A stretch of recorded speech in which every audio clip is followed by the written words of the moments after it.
Good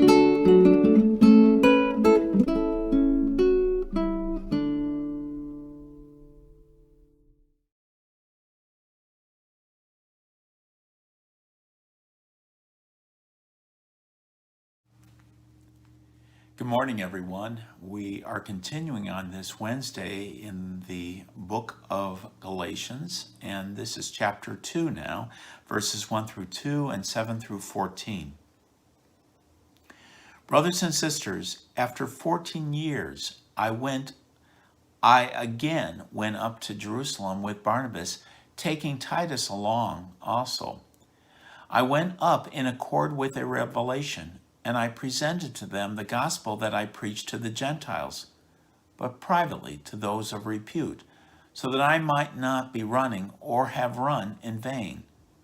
On the contrary, when they saw that I had been entrusted with the gospel to the uncircumcised, just as Peter to the circumcised, for the one who worked in Peter for an apostolate to the circumcised worked also in me for the Gentiles. And when they recognized the grace bestowed upon me, James and Cephas and John, who were reputed to be pillars, gave me and Barnabas their right hands in partnership, that we should go to the Gentiles and they to the circumcised. Only we were to be mindful of the poor, which is the very thing I was eager to do. And when Cephas came to Antioch, I opposed him to his face because he clearly was wrong. For until some people came from James, he used to eat with the Gentiles. But when they came, he began to draw back and separate himself because he was afraid of the circumcised. And the rest of the Jews acted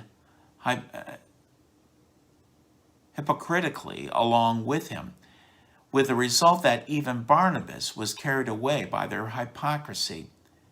But when I saw that they were not in the right road in line with the truth of the gospel, I said to Cephas in front of all, if you, though a Jew, are living like a Gentile and not like a Jew, how can you compel Gentiles to live like Jews?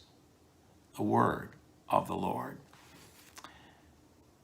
Quite a stir in this episode here. We saw in chapter 1 where Apostle Paul was building a case for what he had against this so-called another gospel, which, as he puts it, isn't even a gospel itself.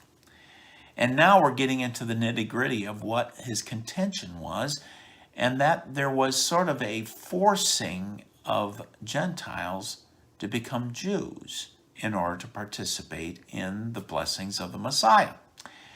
In other words, you need to be circumcised, you need to take on all the law that the Jewish people had in order to be participating in this community of faith with the Messiah.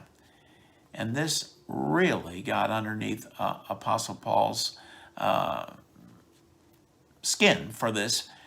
And what he shows is that he went up with Barnabas and Titus. Now, Titus is not a Jew. He is a Gentile. And they meet with the pillars of the church there in Jerusalem. Now, supposedly there wasn't any kind of contention against Titus, who was a Gentile, that he should be circumcised or that they shouldn't be associated to even eat with him. So there seems to not have been any problem at that point. But then later on, when Apostle Paul goes back to Antioch, and there is Peter there, who is the so-called apostle to the Jews. Obviously, both Paul and Peter were ministering to both.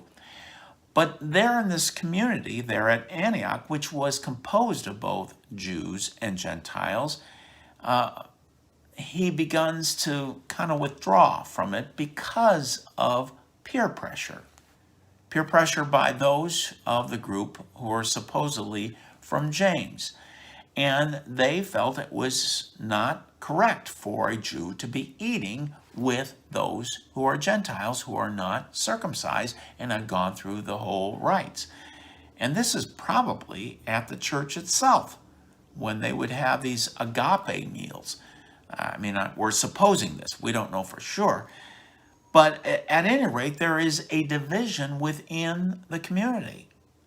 You know, those who are Jews and those who are Gentile, in the midst of this, which was very hot under the collar for Apostle Paul. This is hypocrisy. They came unto the grace of Jesus Christ. Everyone. Should not be forcing the Gentiles to become Jews. Let the Jews be Jews and let the Gentiles be Gentile. But they are all one in Christ. That's his major point in here. So we're just beginning of what is the major problems that we're with there. Bear in mind, there was a council about this, a council of which basically was mostly all Jews, who in fact made a decision based on the law of Moses. The Gentiles did not have to come and go through all the ceremonial acts, being circumcised and all that, in order to participate in the blessings of the Messiah. That had already been settled. And so it's interesting that it still wasn't really settled. It still was hotly contested amongst those who are believers in the Messiah. They had problems back then. I guess we have problems too. But every time we turn to the Lord, let him be the one who's the guide to help us through our troubles. Stay safe, folks. Hopefully we get to see each other soon. Bye for now.